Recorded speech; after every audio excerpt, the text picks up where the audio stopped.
ہر قسم کے روحانی جسمانی مسائل اور وظائف کے لیے پیر اقبال قریشی چینل کو سبسکرائب کریں۔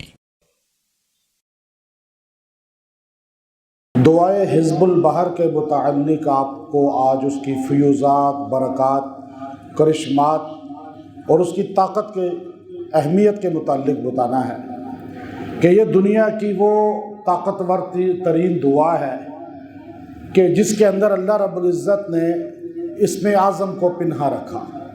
حضور علیہ الصلاۃ والسلام نے یہ دعا عالم بیداری میں شیخ ابوالحسن شاذلی رحمۃ اللہ علیہ کو عطا فرمائی، اور یہ ایسی مقبول دعا ہے کہ شیخ ابوالحسن شاذلی رحمۃ اللہ علیہ خود فرمایا کرتے تھے کہ یہ دعا اسماء الحسنہ اور قرآنی آیات پر مشتمل توحیدی آیات پر، جس میں کوئی شرک کی ذرا سی بھی آمیزش نہیں ہے، کوئی ایسی رسومات، ایسی ضعیف چیز نہیں ہے کہ جو عقیدے کو متزلزل کر سکے۔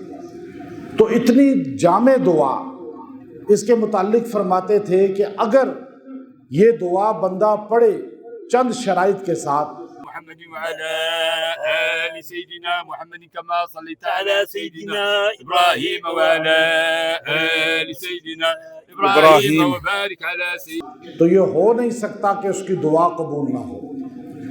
اس کے اندر اللہ نے اسم اعظم رکھ دیا ہے، بلکہ آپ فرماتے تھے کہ اگر اہل عراق کے پاس یہ دعا ہوتی تو کبھی تاتاری ان پہ حملہ نہ کرتے اور ان پہ قابض نہ ہوتے، اور آپ نے باقاعدہ طور پر اس دعا کو بہت سے مقامات پہ پڑھا، اور اس کے بعد جتنے اللہ کے اولیاء گزرے ہیں 656 ہجری کے بعد، جو شیخ ابوالحسن شاذلی رحمۃ اللہ علیہ کی وفات کا سال ہے، ابھی 1450 کے قریب ہے، تو آج سے تقریباً 900 سال پہ پیچھے آپ چلے جائیں، تقریباً 500-600 سال پیچھے، 500 اور 14 900 سال بنتے ہیں۔ اب 900 سال میں جتنے اولیاء گزرے ہیں، چاہے وہ امام بصیری ہوں قصیدہ بردہ شریف والے، یا امام جامی ہوں جنہوں نے قصیدہ لکھا نبی علیہ السلام کی مدح میں، اور پھر شاہ ولی اللہ محدث دہلوی ہوں، یا شاہ عبدالعزیز محدث دہلوی ہوں، یا اس کے علاوہ عرب اور عجم کے جتنے مقبول علماء ہیں، اولیاء ہیں، کوئی ایسا نہیں گزرا کہ اس نے دعا حزب البحر کو نہ پڑھا ہو۔ بلکہ امام بصیری رحمۃ اللہ علیہ تو اس کو مستجاب الدعوات کے لیے پڑھا کرتے تھے کہ اس کو پڑھ کے دعا قبول ہوتی۔ شاہ ولی اللہ رحمۃ اللہ علیہ نے فرمایا کہ میں نے اس دعا کے اتنی کمالات دیکھے ہیں کہ میں نے زندگی میں مشاہدہ کیا کہ جب بھی مشکل گھڑی آئی، اس دعا کی برکت سے اللہ نے مشکل کو حل کر دیا۔ حوام شرح لکھی ہے آپ نے، اس حوام شرح کے اندر ابھی ایک ہند کے بہت بڑے عالم ہیں، انہوں نے اسی کی شرح کا ترجمہ کیا ہے اردو میں، ترجمہ تو پہلے سے تھا، اس پہ تخریج کی ہے اور کچھ مشکل الفاظ کو سہل کیا ہے، تو مجھ سے رابطہ کر کے کہا کہ آپ اس پہ لیٹر دیں تاکہ یہ ہمارے مزید جو تخریج ہے اس کے اندر نکھار پیدا ہو، چونکہ اس وقت حزب البحر سے آپ کی نسبت زیادہ ہے۔ اب حزب البحر پہ شاہ ولی اللہ نے شرح لکھی، پھر شاہ عبدالعزیز محدث دہلوی جیسا عظیم انسان، جو والد بھی عظیم ہے، بیٹا بھی عظیم ہے، کمالات عزیزیہ کتاب ہے ان کی، اس کے اندر اس کا اتنے کرامات لکھی ہیں، آپ نے اس کے پڑھنے کا ہر ٹکڑے کو الگ الگ اس کے فائدے لکھے ہیں کہ اس سے یہ مشکل حل ہوتی ہے، یہ پریشانی دور ہوتی ہے، یہاں تک کہ جادو جنات جو عرصے دراز تک پھنسے ہوتے ہیں ان میں، وہ اس کو اگر صحیح طرح پڑھ لیں جادو اور جنات سے چھٹکارا مل جاتا ہے۔ مشکل میں تو یہ تیر بہدف ہے ہی، کیوں کہ سرکار مدینہ صلی اللہ علیہ وسلم نے شیخ ابوالحسن شاذلی رحمۃ اللہ علیہ کو اس وقت یہ عطا فرمائی کہ جب شاذلی رحمۃ اللہ علیہ حج پہ گئے، حج کر کے واپس آنے لگے تو جہاز کوئی نہیں مل رہا تھا، اب آپ پریشانی میں تھے، تو ایک عیسائی آدمی کا جہاز تھا، وہ کیپٹن تھا، اس کا کپتان تھا، تو کہا جی یہی ایک جہاز ہے، اب آپ اس پہ بیٹھ سکتے ہیں، تو بیٹھ گئے۔ آپ نے کہا چلو اس پہ ہی سوار ہو گئے۔ جب وہ تھوڑا سا آگے چلا تو اس میں ہوا طوفانی آ گئی سمندر میں، اور آپ جہاز اچکولے کھانے لگا، لنگر ڈالا اس کو، وہاں پہ وہ کھڑا رہا کئی دن، اور وہ ہلتا رہا ڈوبنے کے قریب ہو۔ اب پریشان ہو گئے سارے کہ اب کیا کریں، نہ آگے بڑھ سکتے ہیں اور نہ یہاں سے جہاز کو آگے ہلا سکتے ہیں۔ تو آپ کو بیداری ہی میں سرکار دو عالم صلی اللہ علیہ وسلم کی زیارت ہوتی ہے، اور آپ علیہ الصلوۃ والسلام یہ سارے الفاظ خود آپ کو تلقین فرماتے ہیں، آپ ان کے ساتھ ساتھ پڑھتے ہیں، پڑھتے جاتے ہیں، اور یا علی یا عظیم سے آغاز ہوتا ہے، بیدی کا کل شیء پر اس کا اختتام ہوتا ہے، اور جیسے ہی آپ آخری جملہ کہتے ہیں تو ایک دم وہ طوفان تھم جاتا ہے، اور آپ جو ہے اپنے کپتان سے کہتے ہیں چلاؤ جہاز کو، وہ کہتا ہے طوفان ہے، آپ نے کہا چلا دو، اور جہاز چلتا ہے، جو تھوڑا جھکڑ ہوتا ہے طوفان، آپ پڑھتے جاتے ہیں اور وہ بھی ایک دم تھم جاتا ہے، اور آپ اپنی منزل پہ پہنچتے ہیں تو وہ کپتان اور چند مزید عیسائی یہ کرامت دیکھ کر اسی جگہ مسلمان ہو جاتے ہیں۔ اور آپ پیدا تو ہوئے، غمارہ کا علاقہ ہے جو تیونس کے بارڈر ہے اور موروکو کے اندر ہے، وہاں پہاڑوں میں ایسے پہاڑ کہ آپ دیکھ کر حیران ہو جائیں، جنگل ہے، افریقہ کا اینڈ ہے وہ، اور افریقی جنگل بھی ہے اور پہاڑ بھی ہیں، پہاڑ بھی ایسے عجیب و غریب اور جنگل بھی گھنا۔ آپ اس کے اندر ایک گاؤں ہے غمارہ، ادھر آپ پیدا ہوئے، وہاں آپ نے بچپن گزارا، پھر آپ اپنے مرشد کی تلاش میں نکلے، آپ کئی جگہ پر گئے۔ اب یہ جو چیز ہے کہ کسی کو مرشد بنانا پڑتا ہے، کسی پر آپ آج جو ہمارا سوشل میڈیا کا دور ہے نا، بندہ نیٹ بٹن دباتا ہے، اس کی بھی سن رہا ہے، اس کی بھی سن رہا ہے، اس کی بھی سن رہا ہے، یہ گمراہ ہو جاتا ہے۔ آپ ایک بندے کو مرشد بنائیں، آپ اس پہ اعتماد کریں، آپ اس کو سنیں، وہ آپ کا عقیدہ بچائے گا۔ آپ یہ نہیں کریں کہ بس جس کی مرضی سن لیں، یہی تو غیر مقلدیت پیدا ہوئی ہے۔ ہم اہل سنت والجماعت ابو حنیفہ رحمۃ اللہ علیہ کو فالو کرتے ہیں، اس کے علاوہ ہم کسی کو مڑ کر نہیں دیکھتے۔ ہاں سنتے سب کی ہیں، لیکن اعتماد ہمیں زیادہ کس پر ہے؟ ابو حنیفہ رحمۃ اللہ، یہی تو اہل سنت ہے۔ اگر آپ کے ابو حنیفہ کی چھوڑو سب کی مانو تو آپ غیر مقلد ہو گئے، آپ نکل گئے پٹی سے اہل سنت کی۔ یہی چیز ہے، آپ سوشل میڈیا میں ایک کو مرشد بنائیں، اس کو سنیں، گمراہ نہیں ہوں گے۔ آپ ادھر گئے، ادھر اتنے لوگوں سے سیکھا، حدیث سیکھی، فقہ، تفسیر، اسلوب طے کیے تصوف کے، ولایت کے۔ جب آپ عراق کے شہروں میں گھوم رہے تھے، شام میں ولایت کو تلاش کر رہے تھے، تو ایک اللہ کے ولی نے کہا کہ تم کدھر پھر رہے ہو؟ یہ شام کے پہاڑوں میں، عراق کے پہاڑوں میں، صحراؤں میں۔ کہا میں مرشد تلاش کر رہا ہوں۔ کہا مرشد تمہارے گھر میں ہے اور تم یہاں پھر رہے ہو؟ تمہیں پتہ ہے تم کس کو چھوڑ کے آئے ہو؟ عبدالسلام مشیش وہ بندہ ہے جس کے مرشد تھے عبدالسلام مشیش رحمۃ اللہ علیہ کے مرشد تھے شیخ عبد القادر جیلانی رحمۃ اللہ علیہ، اور ان کے مرشد نے شیخ عبد القادر جیلانی رحمۃ اللہ علیہ کے سامنے شرف تلمذ شاگردی کا اختیار کیا، بیعت ہوئے اور ان سے منازل طے کی، اور وہاں سے موروکو، اسپین، تیونس، الجزائر ان ملکوں میں پہنچے تو فیض قادریہ شیخ عبد القادر گیلانی رحمۃ اللہ علیہ کا، وہ عراق سے افریقہ کے جنگلوں میں پہنچانے والے کا نام عبدالسلام مشیش ہے رحمۃ اللہ علیہ۔ یہ نام آپ یاد رکھیے گا۔ اب آپ نے کہا عبدالسلام مشیش سے میں نے کتاب حدیث پڑھی ہے، میں نے ان سے فقہ پڑھی ہے۔ ابو الحسن شاذلی رحمۃ اللہ علیہ فرمانے لگے ان سے تو میں نے حدیث، فقہ، میں نے تفسیر، منطق، صرف، نحو سب پڑھا ہے۔ کہا یہ کتابوں کے بھی وہ عالم ہیں، ساتھ وہ تصوف کے بہت بڑے عامل ہیں، ان سے بڑا تصوف میں اس وقت اس پٹی میں ماہر کوئی نہیں ہے، تم گھر چھوڑ کے ادھر پھر رہے ہو۔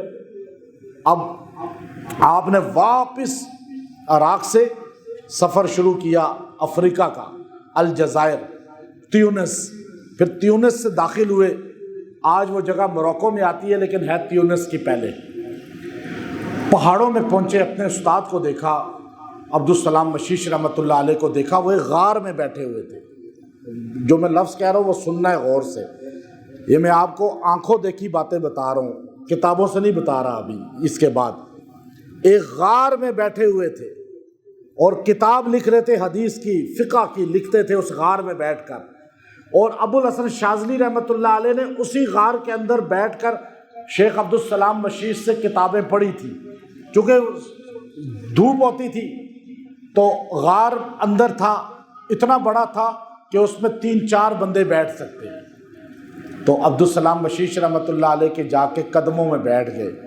فرمانے لگے, حضرت شاگرد تو تھا ہی پہلے سے لیکن مرید بھی بنا لیں, میں آپ کا مرید بننا چاہتا ہوں. اور وہیں پہ اپنے ہاتھ کو عبدالسلام مشیش رحمۃ اللہ علیہ کے ہاتھ پہ رکھ دیا. اللہ نے یہ سعادت دی ہے مجھے, اس پورے ملک میں سے شاید ہی کوئی گیا ہو, ہند میں سے, بنگال میں سے شاید ہی کوئی گیا ہو, شاید ہی, مجھے لگتا نہیں کوئی گیا ہے, کوئی نہیں گیا آج تک. کوئی گیا ہو تو شاید, مجھے آج تک ملا نہیں. مجھے اللہ اس غار کے اندر لے کر گیا اور اسی غار کے اندر اس سلسلے والوں سے میں نے ہاتھ پہ ہاتھ رکھ کر اس سلسلے کی اجازت لی ہے. اور وہاں وہی کلمات پورے لمبے ہیں دعائیہ جو شیخ ابوالحسن شاذلی رحمۃ اللہ علیہ نے غار کے اندر بیٹھ کر اپنے مرشد کے ہاتھ پہ ہاتھ رکھ کے پڑھے ہیں. محمد وعلى آل سيدنا محمد كما صليت على سيدنا إبراهيم وعلى آل سيدنا إبراهيم وبارك على سيدنا. پورے کلمات ان کی نسل میں سے جو آج موجود ہیں انہوں نے مجھے پڑھائے اور پھر اسی جگہ پر مجھے دعائے حزب البحر کی سند اجازت دی اور پھر مجھے سینے سے لگا کر منتقل کی. میں ساتھ ہی قبر ہے عبدالسلام مشیش رحمۃ اللہ علیہ کی, میں اس قبر پہ بیٹھ گیا, میں نے اس کا پورا چلہ کیا. اب وہ ایسی جگہ ہے جہاں ابوالحسن شاذلی رحمۃ اللہ علیہ نے شیخ کے سامنے بیٹھ کر پڑھا ہے. ہم نے وہیں بیٹھ کے پڑھا ہے. ابوالحسن شاذلی نے اپنا بچپن گزارا ہے, لڑکپن گزارا ہے, جوانی گزاری ہے. ہم نے اسی گاؤں کے ایک ایک جگہ پہ پھرے ہیں, آپ کے ماں باپ اور دیگر کے محلوں کو دیکھا ہے, آپ کے خاندان کی قبریں دیکھی ہیں. اور اس گاؤں کے اندر اس اچھا مرشد کون ہے آپ کا؟ عبدالسلام مشیش. آپ دیکھیے عبدالسلام مشیش مرشد کیا ہیں آپ کے؟ جہاں شیخ طریقت ہیں, رہبر شریعت ہیں, وہاں شہید ملت ہیں. جب نصارہ نے اسپین پر مسلمانوں کو بنانا شروع کیا کرسچن, تو آپ نے موروکو کے اندر, تیونس کے اندر اپنی یلغار کر دی توحید و سنت کی, یہاں تک کہ تلوار بھی اٹھائی اور دفاع اسلام کیا اور اللہ کے راستے میں شہید ہوئے. ان کا نام ہے عبدالسلام مشیش. آج جو حزب البحر پڑھا جاتا ہے, دعائے حزب البحر, یہ ابوالحسن شاذلی رحمۃ اللہ علیہ سے منسوب 20 کے قریب دعائے حزب البحر ہیں مختلف متن کے ساتھ. 20 متن ہیں یہ بھی حزب البحر ہے, یہ بھی حزب البحر ہے, یہ بھی حزب البحر ہے. لیکن جو ہمارے بر صغیر میں شاہ ولی اللہ رحمۃ اللہ علیہ ہوا میں جس کی شرح لکھی, شاہ عبدالعزیز نے کمالات عزیزیہ میں لکھا, مولانا اشرف علی تھانوی نور اللہ مرقدہ جس کی صنعت اجازت مولانا مسیح الامت مسیح اللہ رحمۃ اللہ علیہ کو منتقل کی, اور مجھے اس صنعت سے بھی اجازت حاصل ہے. پھر وہ جو ہمارے ہاں حزب البحر پڑھا جاتا ہے وہ عبدالسلام مشیش رحمۃ اللہ علیہ کی نسل والا ہے. یہ جو آپ دیکھتے ہیں نیٹ پر, یہ عبدالسلام مشیش رحمۃ اللہ علیہ کی نسل والا ہے, جو ان کی نسل میں آگے چلا. چونکہ ہمارا زیادہ اعتماد اس پر ہے, کیوں کہ یہ اس بندے کی نسل والوں نے آگے چلایا جو مرشد ہیں ابوالحسن شاذلی رحمۃ اللہ علیہ کے, اور ان کی سند بھی عالی ہے, نسب بھی عالی ہے. اب میں نے وہی حزب البحر جا کر ڈائریکٹ ان کی نسل سے ان کی قبر اور غار کے پاس سے حاصل کیا. اب اس میں اللہ نے کمالات ویسے ہی بہت رکھے ہیں۔ اب میں آپ جادو میں گھرے ہوئے، جادو ختم ہی نہیں ہو رہا، آپ پریشان ہیں، بار بار جادو ہو رہا ہے، جنات ساتھ نہیں چھوڑ رہے، گھر میں مسائل، بچوں میں مسائل لا رہے ہیں جنات، نظر بد لگ رہی ہے، رکاوٹیں ہیں شادیوں میں، کاروبار میں، رزق میں، صحت میں۔ حزب البحر سے طاقتور عمل کوئی نہیں، آپ وہ عمل کریں۔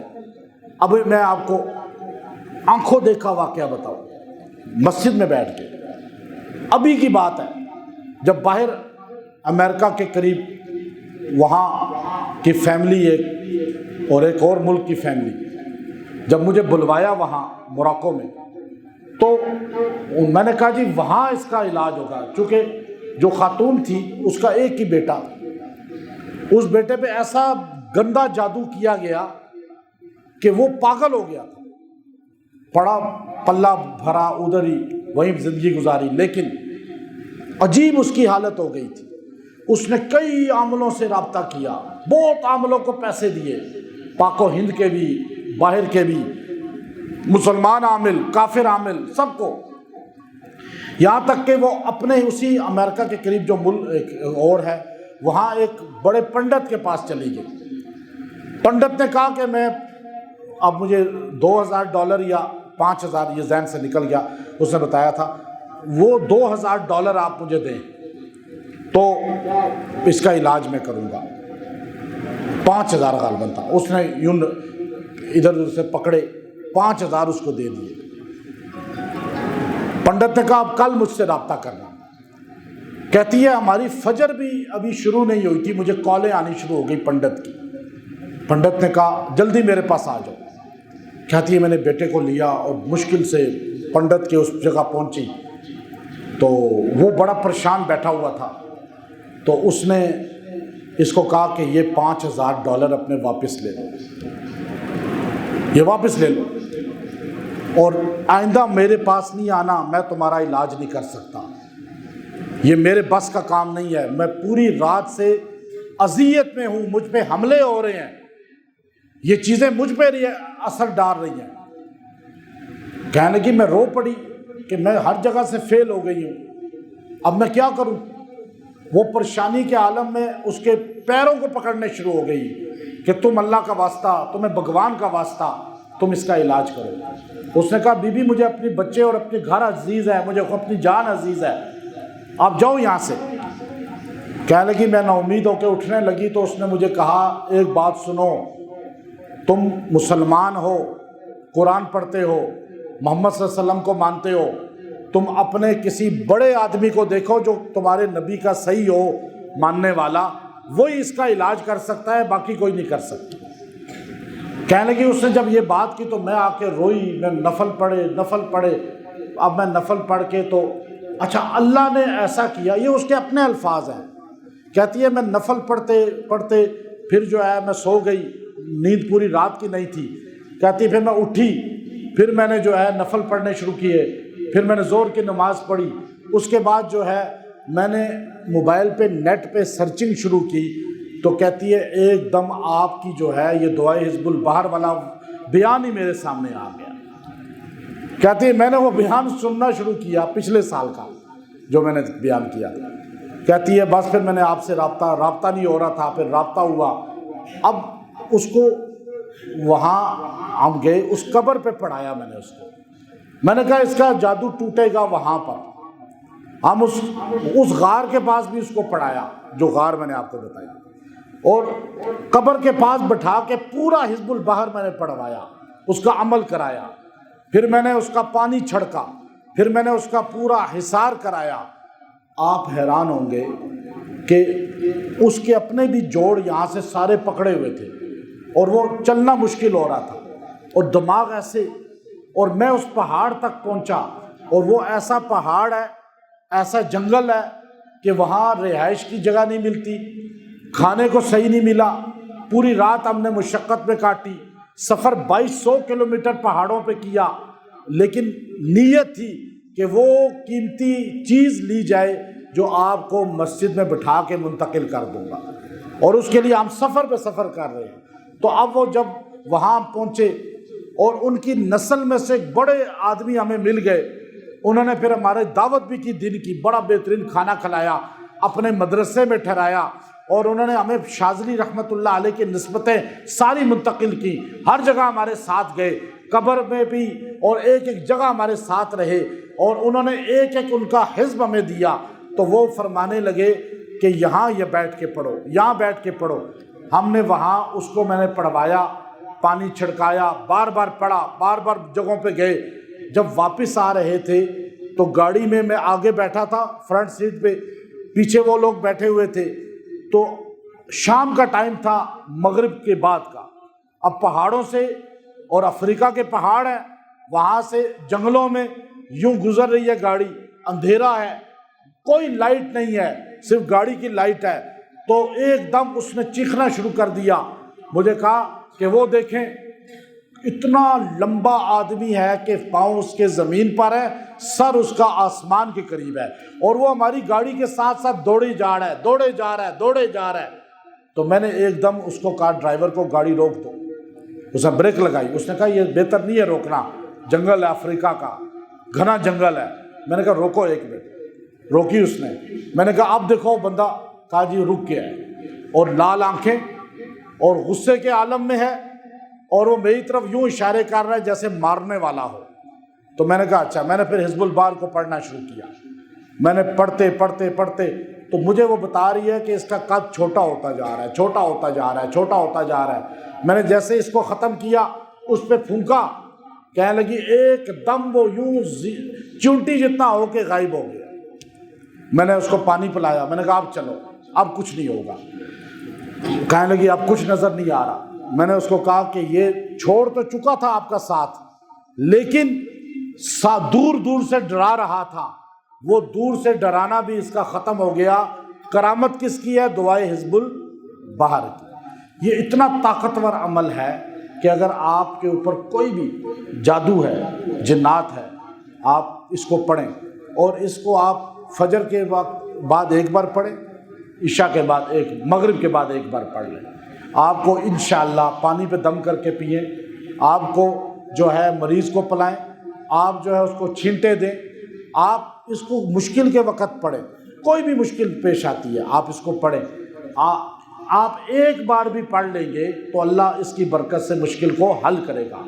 لوگ اس کے عامل بنتے ہیں، اور جو اس کا عامل ہو جائے تو اس کی طاقت میں اضافہ ہو جاتا ہے۔ اب جو عام پبلک ہے، چونکہ ابوالحسن شاذلی رحمۃ اللہ علیہ نے ماہ سفر میں اس کو پڑھا، تو اب ماہ سفر کی 6، 7، 8 تاریخ کو اس کا چلہ کیا جاتا ہے اعتکاف کر کے، اور احرام بھی لوگ باندھتے ہیں، اور پھر اس میں جو ہے ترک حیوانات بھی ہوتا ہے، اور 3 دن مسجد میں رہ کر اس کو سیکھا جاتا ہے۔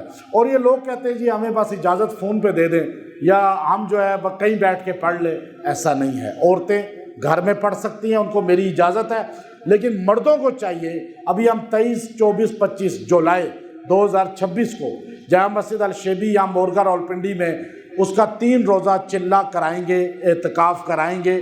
مرد حضرات خود تشریف لائیں اور اپنی زندگی سے دفاع کرائیں، جادو کا، جنات کا، بندش کا، رکاوٹوں کا، رزق کی بندش کا، شادی کی بندش کا، اولاد کی بندش کا۔ آپ ایک بار اس کا چلہ کریں، آپ کی زندگی میں ایک تبدیلی آ جائے گی۔ ایک تو روحانی ماحول ملے گا، اصلاح کا ماحول، دوسرا اس کا اجازت چلہ نسبت آپ کو منتقل ہوگی، اور آپ کی زندگی میں ایک تبدیلی آ جائے گی۔ جو پہلے چلہ کر لیا وہ دوبارہ کریں، مزید تازہ کریں، آپ ٹیوننگ کرائیں، اپنی ورکشاپ ہے یہ آپ کی۔ اور جنہوں نے نہیں کیا وہ لازماً مرد خود یہاں پہ اپنا چلے میں نام لکھوائیں، اور خواتین اپنے مردوں کو بھیجیں، ان کو گھر میں اجازت ہے۔ اب وہ 23، 24، 25 کو پڑھنا کتنی بار ہے وہ ہم انشاءاللہ بعد میں بتائیں گے۔ تو آپ حضرات جو پریشانیوں میں، جادو میں، جنات میں گھرے ہوئے ہیں، آپ اس کو لازماً 3 دن یہاں رہ کے میری نگرانی میں چلہ کر لیں۔ اللہ تعالیٰ انشاءاللہ آپ کی زندگی سے جو رکاوٹیں ہیں وہ ختم کرے گا، بیماریاں، جادو جنات ہے وہ ختم کرے گا۔ آئندہ کے لیے آپ کو اتنی پاور مل جائے گی کہ آپ اپنے گھر کا خود دفاع کر سکتے ہیں۔